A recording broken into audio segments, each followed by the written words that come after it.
and welcome to Left, Right and Centre. I'm Sarah Jacob. The big story tonight, asking industry to increase its appetite for risk. Prime Minister Modi said his government had demonstrated that tough decisions were now possible.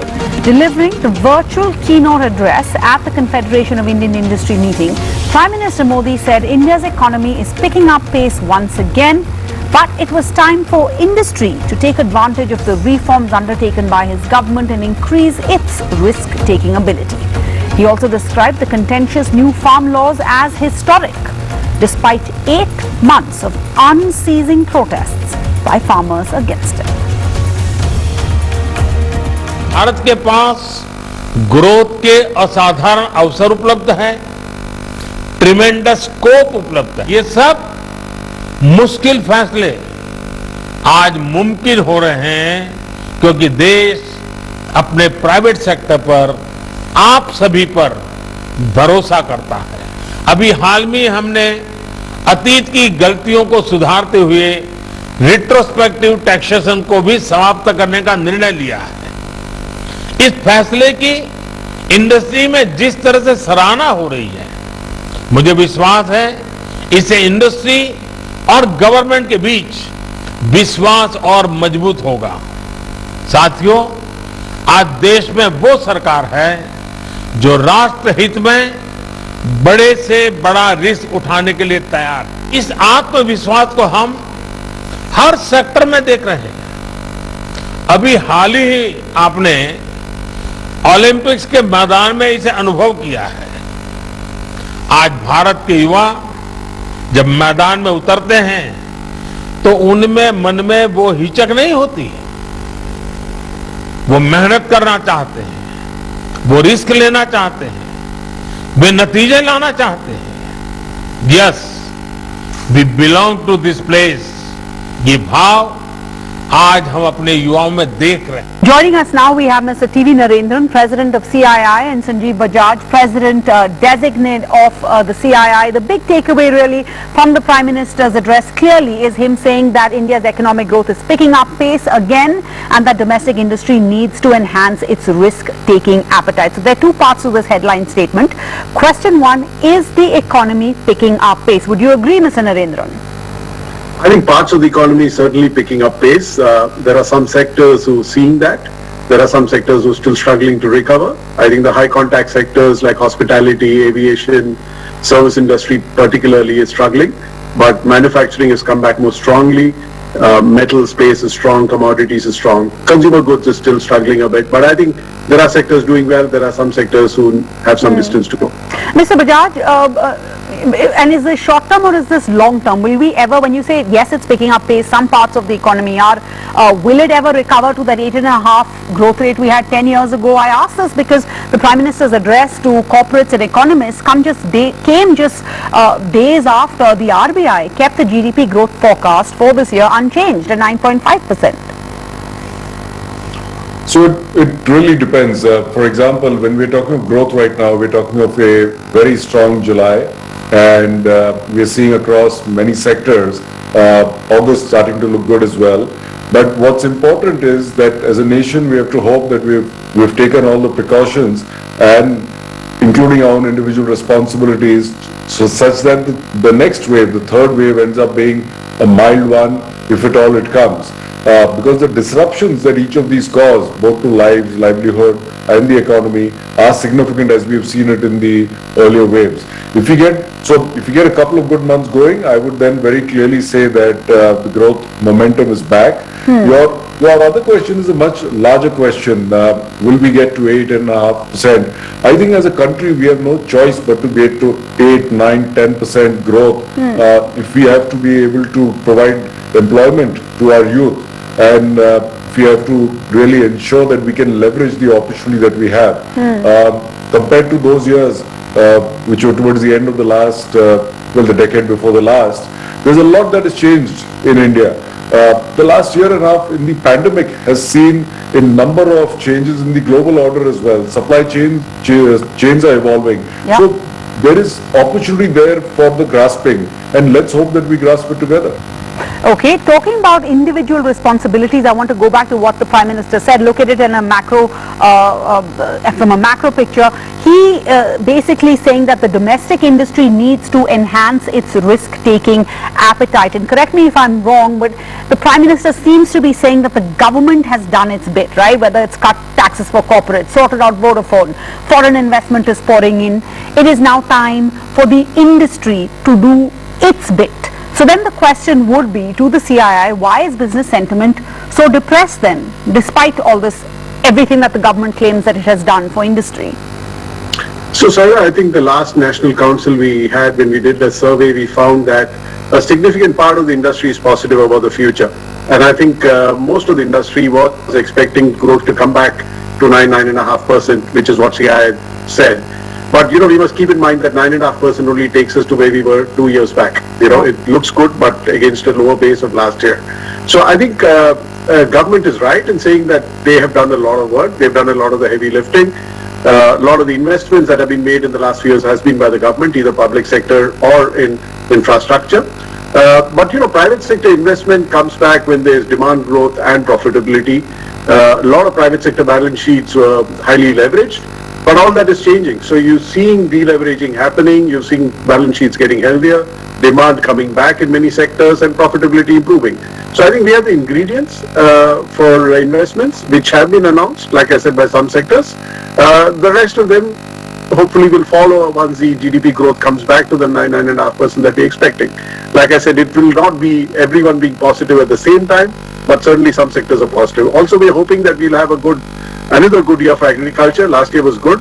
This year also, if the monsoons are good and the rural economy bounces back well, I think that's again positive, because last year the recovery was led by the rural economy. And if that happens again this year, we have a strong couple of quarters ahead of us. Okay, so then, but Mr. Bajaj, the Prime Minister basically saying we are behind you. Him saying that the government is standing by industry. He said that at today's CII meeting. He's asking, we're ready to solve the challenges of our industry. He said, and I'm quoting here, I have and I'm always ready to solve the challenges of the industry. I will be open to your suggestions. So then, what do you want this government to do for industry? Very clearly, as the Prime Minister has said, recognizing the support of the industry through the pandemic and the change in reforms that have taken place, removing some of the retrospective, the tax amendments, decriminalizing a number of laws in the Companies Act. So what he's saying is that we are laying the foundation for the private sector to play a very important part of our economic growth in the future.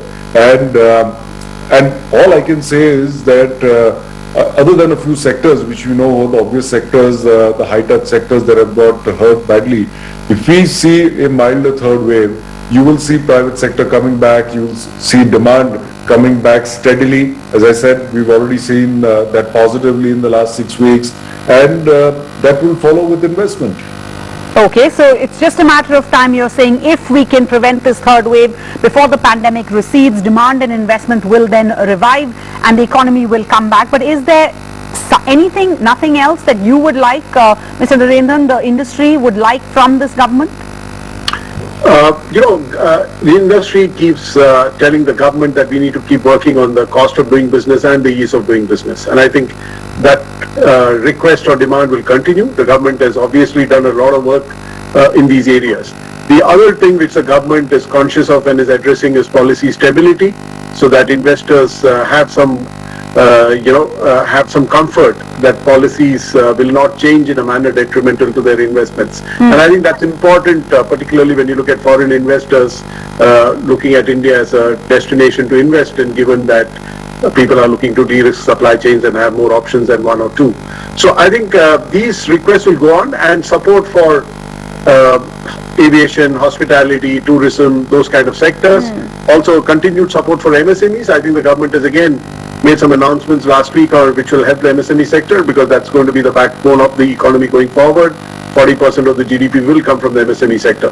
So I think MSME sector, high contact sectors, please continue to support, and overall for industry continue to keep improving the ease of doing business and the cost of doing business. So I'm glad you mentioned that, because the axing of the retrospective tax, right? Prime Minister Modi patted himself on the back, the government, for undoing, as they put it, a quote-unquote mistake of the past. Now, the abolition of this retrospective tax, will it then strengthen investors' confidence? The Prime Minister says it is, but the reality is that it has taken this government 7 years to fulfill a pledge that they made way back in 2014 in their campaign to end this terror tax. Has this been enough of a signal of India's intentions to keep the economy open, transparent and rules-based, Mr. Bajaj? See, no one signal is enough. The government is trying to work on multiple positives, but this was a big thorn, because if a government can retrospectively change things, then there's the confidence for capital, whether it's domestic capital or foreign capital. And yes, it has taken them longer. It should have been done earlier. But let's look at it this way, that I'm sure they went through their own legal evaluations in deciding this. The positive thing is that the action has been taken. And I can't think of too many such big examples in the past where a government has reversed a decision which may have been taken earlier, but which very obviously needed to be done. Even the decriminalizing, as I mentioned earlier, of a number of laws in the Companies Act, that's a very positive move as well. So clearly the direction towards improving ease of doing business is something that the government is focused on. The Prime Minister also talked about between centre and state, how they are allocating greater capital to the states so that the states can end up moving ahead as well. But yes, we will continue to ask for more, as they will continue to ask for more from us.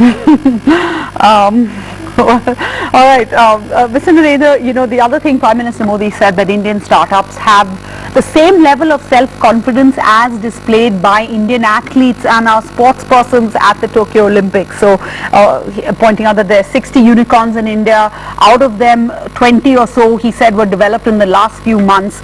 But how much of this flow in foreign funds is credit to the government versus the global tech boom, a tech boom and startup cultures that we're seeing all over the world? Obviously there's a lot of interest in tech stocks globally, and there's a lot of capital chasing investment opportunities, and I think the recent actions in China also mean that capital is looking for other markets which are attractive, and India is a hugely attractive market. It's a potentially huge consumer market. So I think there are some natural advantages India has, but that doesn't mean that capital will freely flow into the country. So I think the conditions have to be conducive, and I think the government is conscious of that. And the government has been talking of startups for some time.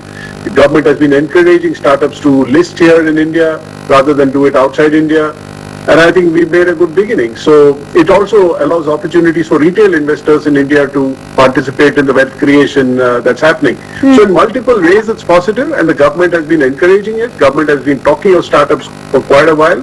And I'm happy to see that some of it is translating into actions on the ground, both by the private sector and by the government. So I think it augurs well for the future of the tech industry in India, and this is a great opportunity for us to leverage the consumer market that is India. Okay, it occurs well. And similarly, is that the case, Mr. Bajaj, when it comes to the record FDI in India? The government saying that they've taken several steps, that the forex reserve is at an all-time high. The PM said today, isn't the whole world actually right now experiencing a surge in capital flows because developed countries have a more loose monetary policy? I mean, yes, our politicians will use this as a talking point, but as citizens, should we be viewing this as policy success on part of the government, or is it just India that's benefiting from a global macroeconomic flows just like many other developing countries? Clearly the excess liquidity is creating additional flows, but those flows can choose where to go. We are seeing, for example, in some of the manufacturing sectors where business has been taken away from our neighbor, those flows have not come to us. They've gone to more Southeast Asian countries. We are interestingly seeing a birth of a whole new digital set of businesses. We've seen the IPOs, we've seen the unicorns, even the Prime Minister talked about that. The digital foundation that this government Actually, the earlier government started it, and this government, to be fair, has followed it through, has put in place over the last decade, on the back of, what is called as JAM, Jan Dhan accounts, other and mobile access, and then the India Digital Stack, has created an open network platform for over 1 billion Indians and businesses to get access to all kinds of services through digital means. And that is creating a whole new business opportunity, and a lot of that money, if you see, whether it's money that went into Jio, whether it's money that's coming into Zomato and others, is coming in because we are showing that we have the ability as Indians, as businesses, to create the innovation in the digital space, and that along with the infrastructure, the digital infrastructure and protocols that the government has put in place is helping us see some of these early results, and I think there's a lot more that will come. All right, Mr. Bajaj, you've referred twice to the pandemic. So let me ask you, Mr. Narendran first, how do you feel about the pace of the vaccine rollout, right? Beyond the initial risk to the economy, because of course it determines how soon and how much we can open up. But what are the barriers that businesses face if a comprehensive vaccine rollout is delayed? So I think as CII, we've been talking about the need to take vaccinations to maybe 8 or 9 million a day. We are, I think, at about 5 million a day, so there is some distance to go. But again, here, from the government side, they feel that private sector needs to do a lot more, because 25% of the vaccines are reserved for the private sector, and private sector has not done a great job of picking that up. So that is a reality. So CII is also working with its members, trying to do a lot of vaccination camps, because we've already done about 400 of them and vaccinated about 4 million people. We need to do a lot more because there is still a lot of vaccine hesitancy outside of the urban areas. And unless we have a large part of the country vaccinated, what Sanjeev said is a risk that you may have a third wave which can derail the recovery that we are all hopeful about. So it's very important. Private sector needs to play a role to supplement what the government is doing. I don't think vaccine availability is such a big issue, which was an issue a couple of months back. Now we just need to work with the government to scale up the rollout. Thank you so much. I think it's in our own interest that we do that, because only then can the economy open up. But thank you all for joining us. As the Prime Minister said today, that he is always there to solve the challenges of Indian industry. He'll always be open to their suggestions. And as Mr. Bajaj says, the government will continue to ask of the industry, and the industry will continue to ask of the government. I think that's a good note for us to end on tonight. Thank you both for your time. Thank you, Sarah. Thank you.